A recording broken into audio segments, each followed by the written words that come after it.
What is consciousness? You are consciousness. All is consciousness.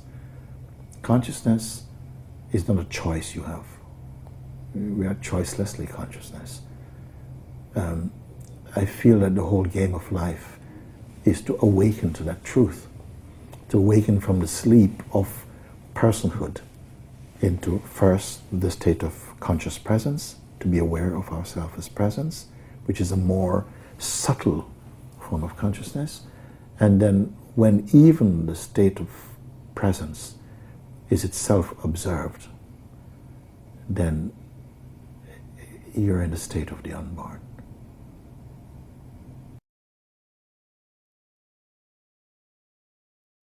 Sense perceptions, thoughts, emotions, put them together, mix them up.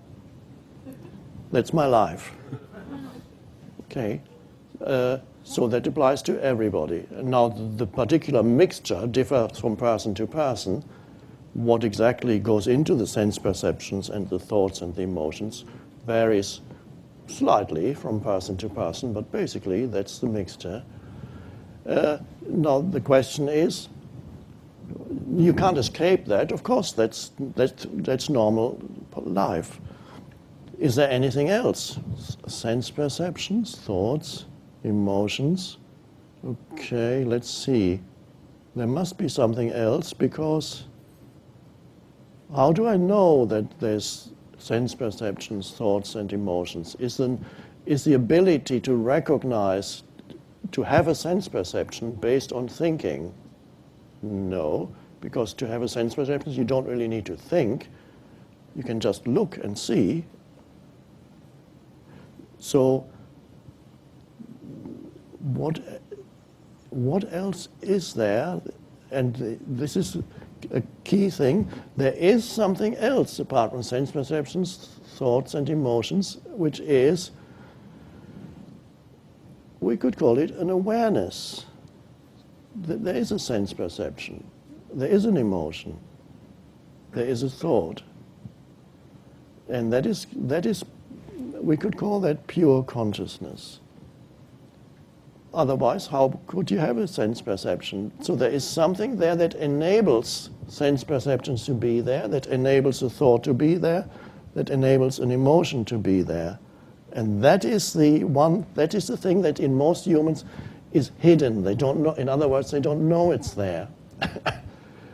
Because that is presence, which we could also call consciousness, which we could also call awareness. And that is the spiritual dimension, and that is the awakening. Once you realize that that is there, we could also describe that as the space for all those other things. So let's say, let's compare this room to your consciousness, and then we say, okay, there's the furniture in the room, there's the bodies in the room, and there are the other lights in this room. Those things are in this room. So if I asked you to describe the room, you would probably describe it in terms of the furniture in it, the walls, the ceiling, whatever you see. When you describe that room, you would miss the most essential thing about this room, because it's so obvious that you miss it, which is the space that really is the essence of this room. Isn't the walls or the ceiling or the floor or the furniture or the bodies in this room. The essence of this room is the space in this room. But space is not something tangible that you can say, there it is. Where? And the same thing applies to inside. The space of consciousness is the very thing that enables everything else to be. But it's very much like the fish in water that's asked, that says, why are you always talking about water? You haven't shown it to me yet. You realize that there really are three stages of consciousness. Consciousness that understands our position in space. Consciousness which understands our position with respect to other people, emotions, social hierarchy, politeness, etiquette. And third, predicting the future. And so I say that there are three levels of consciousness.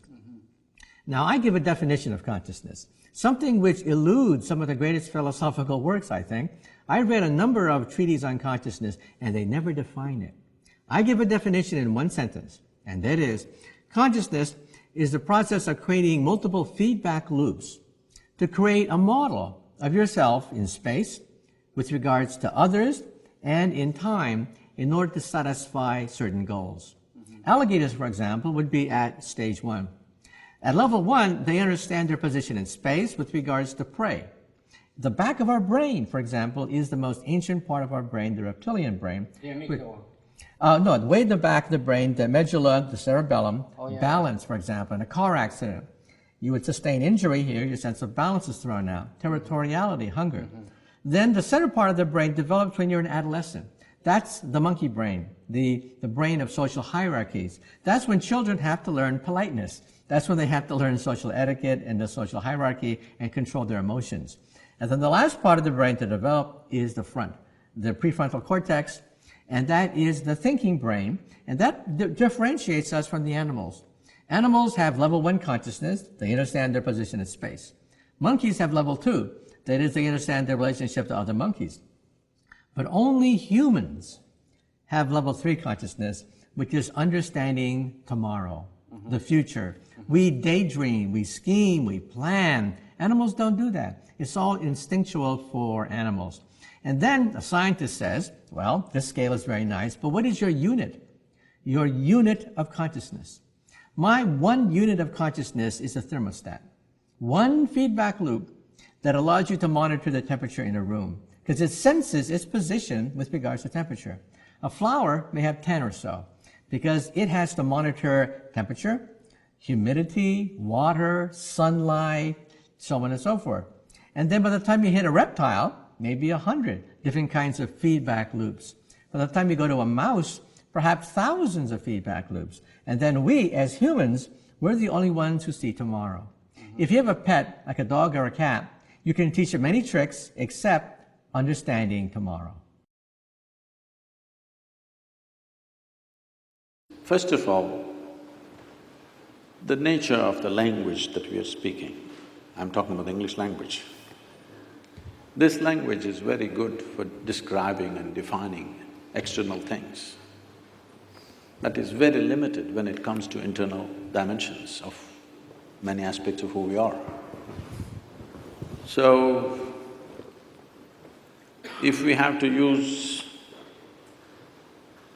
yogic terminology for this, what you're referring to as consciousness is considered as jagruti, that means wakefulness.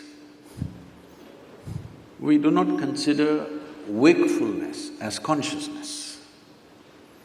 Wakefulness is the state of the body, wakefulness is the state of the mind, wakefulness is the state of the bioenergies within us, but that's not consciousness. This is described like this.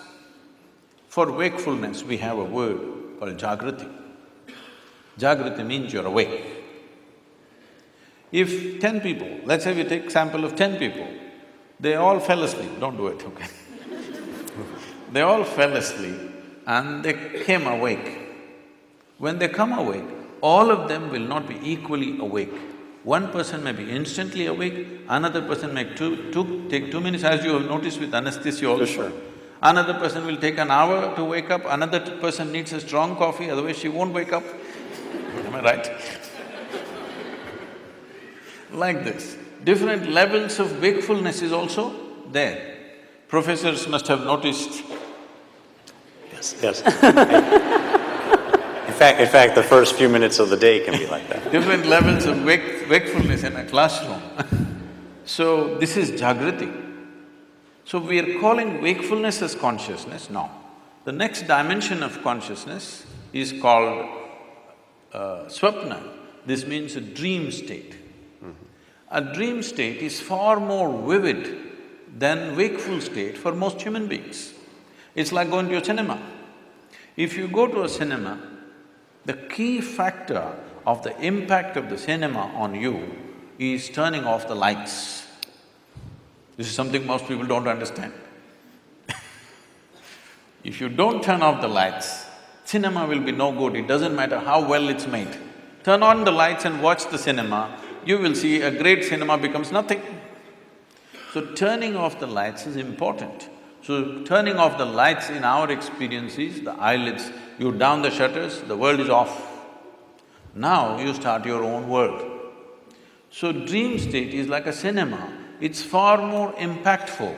People love their cinema stars more than the people that they've lived with for 25 years. But they have not even seen them, all they saw was play of light and sound. But that is far more impactful simply because lights are off. So, eyelid is that, if you roll it down, light should be off, world should be closed. But right now, the problem is this mental faculty has not been taken charge of, so it's running wild all the time with eyes closed. So this dream state is considered a more powerful state than Jagriti. Jagriti or wakefulness is important for performing action in the world. But for human consciousness, in terms of profoundness of experience, dream is always more profound than walking on the street. Yes, most of you have experienced this. The next state is called as Susupti. Susupti means it is a dreamless state. But there are dimensions of consciousness that you're aware of. It's a totally dreamless sleep state, but you're aware. There is no picturization, there is no video running in your mind, there are no pictures, there are no people, there are no words, but you're conscious in your sleep. This is a very powerful state. If you really want to manifest something in your life, this is something to be explored.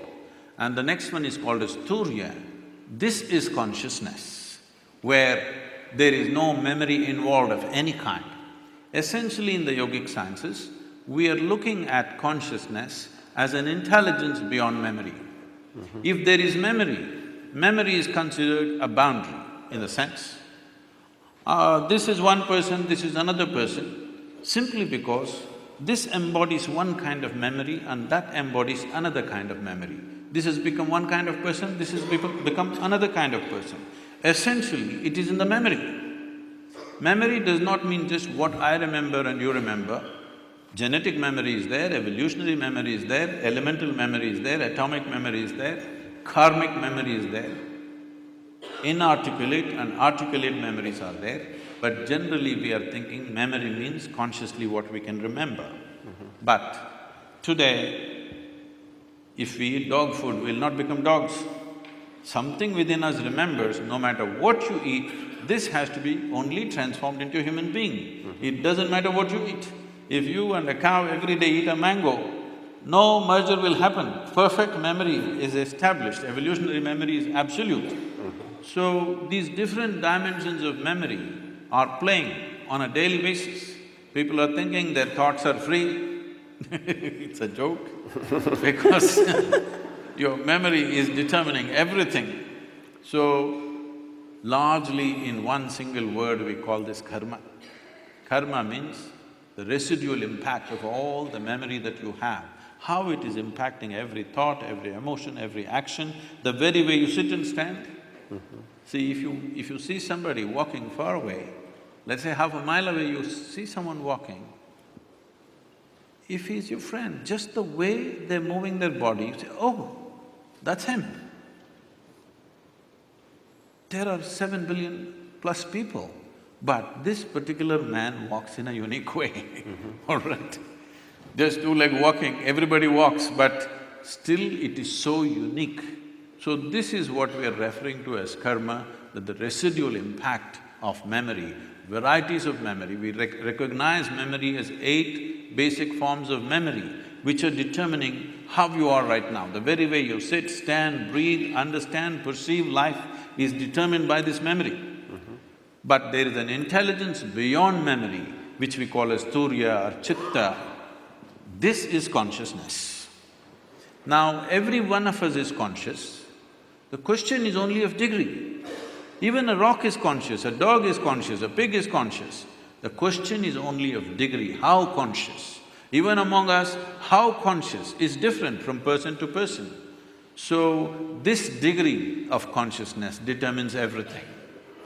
Now, if we have to give an analogy, what is memory is like, I'm sure every one of us at some stage in our life, I don't know if you're still doing it, we blew soap bubbles. Did you? Hello? Come on, everybody raise their hand for anesthesia. Did you?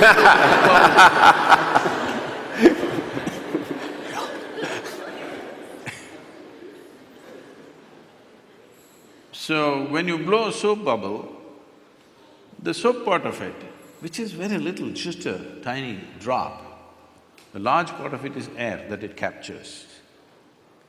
So how big a bubble? When you were children, who can blow the biggest bubble was a big deal. And it's a certain amount of technique, Yeah, how you do it. Somebody blew this big bubble, somebody got only this much. So how big a bubble? This bubble is like this, the kind of soap and how it gathers is your memory. It forms it gives it a form. But when the memory bursts, there is no such thing as your air and my air. There is no such thing as your consciousness and my consciousness.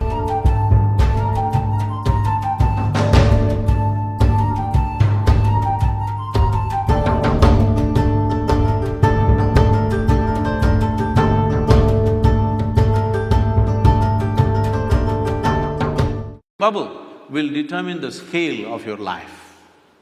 The scale and possibilities of your life are determined by how big a bubble did you blow.